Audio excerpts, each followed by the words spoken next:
Bonjour à toutes et à tous, j'espère que vous allez bien. Aujourd'hui pour cette nouvelle vidéo, on se retrouve pour tout simplement débriefer un petit peu de cette étape 15 du Tour de France 2019 et parler de la défaillance du maillot jaune Julien Alaphilippe qui n'avait montré aucun signe de faiblesse en montagne jusqu'à cette étape.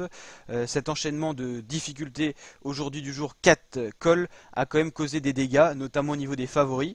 Alors quand on remet un petit peu dans l'ordre ce qui s'est passé, on a eu une attaque de Thibaut Pinot qui a fait un peu vriller tout le peloton. On a eu d'abord Geraint Thomas, Stevens Kruijswijk, les deuxième et troisième du général qui ont complètement sauté. Seuls trois coureurs étaient capables de suivre Pinot dans son attaque. C'est Bernal et Burman et également Alaphilippe qui Alaphilippe a fini par sauter des roues et donc c'était tout simplement Pinot, Bernal et Burman qui s'envolaient dans le groupe des leaders. Alaphilippe il s'est fait reprendre par le groupe Geraint Thomas et également Steven Kruijswijk, les deuxième et troisième du général, et également Alejandro Valverde. Il a roulé un bon moment dans ce groupe-là dans l'ascension finale pour limiter la casse, tout simplement avec les leaders qui étaient partis devant, notamment Landa qui était encore un échelon plus haut. Et finalement il s'est fait contrer par Kruijswijk, il a réussi à suivre et puis Geraint Thomas a fait rouler Woodpool, c'est après à attaquer Geraint Thomas et a réussi à lâcher un peu tout simplement Julien Alaphilippe pour gagner 30 secondes sur le maillot jaune. Il était à 2 minutes, Geraint Thomas, il revient un petit peu plus dans la course parce qu'il est toujours deuxième à 30 secondes. Malgré ses défaillances, il est toujours là Geraint Thomas. Donc il faut faire quand même attention. Kruijswijk troisième et Pinot qui revient vraiment bien. Il a entamé la remontada et propre. Il a montré que c'était peut-être le coureur le plus puissant et c'était le coureur le plus puissant en montagne dans les Pyrénées. Il faudra continuer cette élancée-là dans les Alpes, notamment pas se refaire piéger sur les étapes de plat. Mais voilà, Thibaut Pinot, il a appris aussi de ses erreurs. Et puis, il est qu'à seulement 3 secondes de la troisième place et 15 secondes de Geraint Thomas. Et bon, quand même encore 1 minute 50 de Alaphilippe qui avait quand même pris pas mal d'avance.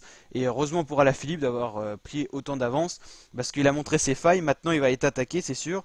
Il a montré sa fatigue, c'est normal. Il a fait beaucoup de courses de début de saison, ce qui n'a pas été le cas de Geraint Thomas, de Thibaut Pinot qui prépare uniquement le Tour, donc ils ne sont pas fatigués. Alaphilippe, il est plus fatigué, mais il peut encore gagner le Tour parce que tout simplement 1,35 c'est quand même pas mal déjà en avance. Geraint Thomas, c'est pas le plus frais des leaders, il a montré déjà ça fait 2 fois qu'il est lâché. Kruijswijk, il a été lâché aujourd'hui. Pinot, par contre, il est dangereux, mais il est quand même à 2 minutes à peu près, sachant qu'Alaphilippe, il aura la journée de repos pour se reposer. Il aura également l'étape de plat normalement qui reliera lors de la 17e étape. Alors on va regarder ça à Nîmes, tout simplement, ça sera une étape totalement plate, il pourra encore récupérer. La 17e étape au Pont du Gard, il y aura une bosse à l'arrivée, ça sera 5 km à 5% de moyenne. Normalement, un coureur de la trempe d'Alaphilippe est capable de résister, voire d'aller chercher une étape, surtout que ça sera une arrivée en descente.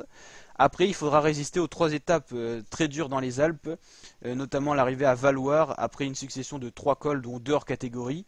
L'arrivée aussi à Tignes. Et l'arrivée terrible cette fois à Val Thorens après 30 km d'ascension. Ça sera 3 étapes qui vont jouer tout simplement le Tour de France, que ce soit au niveau de la première place et de la gagne pour le maillot jaune et du top 10 et plus largement aussi du top 20 de ce Tour de France. Donc terrible défaillance d'Alaphilippe, mais tout reste possible. Voilà, je vous dis à très bientôt pour de nouvelles vidéos. N'hésitez pas à vous abonner et à liker si ça vous plaît.